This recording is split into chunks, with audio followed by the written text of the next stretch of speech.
হরে কৃষ্ণ। তো আগামী 8ই ফেব্রুয়ারি ভৈমী একাদশী বা জয়া একাদশী। একাদশী ব্রতকে মাধব তিথি বলা হয়। যেমনটি আপনারা জানেন যে একাদশীর দিন আমরা কোনো প্রকারের দানাশস্য গ্রহণ করি না, যেমন চাল ডাল গম থেকে প্রস্তুত যে কোনো প্রকারের জিনিস আমরা বর্জন করে থাকি। এই দিন ভক্তরা যথাসম্ভব উপবাস পালন করেন। কেউ যদি উপবাস করতে না পারে তারা ফল মূল দুধ গ্রহণ করে ব্রত পালন করে।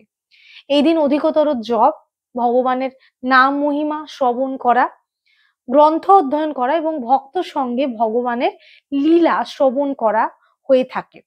তো আপনারা এই একাদশী ব্রত পালন করুন এবং পশ্চিমবঙ্গের সময় অনুযায়ী পরের দিন অর্থাৎ 9ই ফেব্রুয়ারি পারণের সময় হচ্ছে সকাল 6টা 12 মিনিট থেকে 9টা 58 মিনিটের মধ্যে। আপনারা যে সকল স্থান থেকে ভিডিওটি দেখছেন নিকটবর্তী ইসকন মন্দিরের সাথে যোগাযোগ করে পারণের সময় জেনে নেবেন। হরে কৃষ্ণ।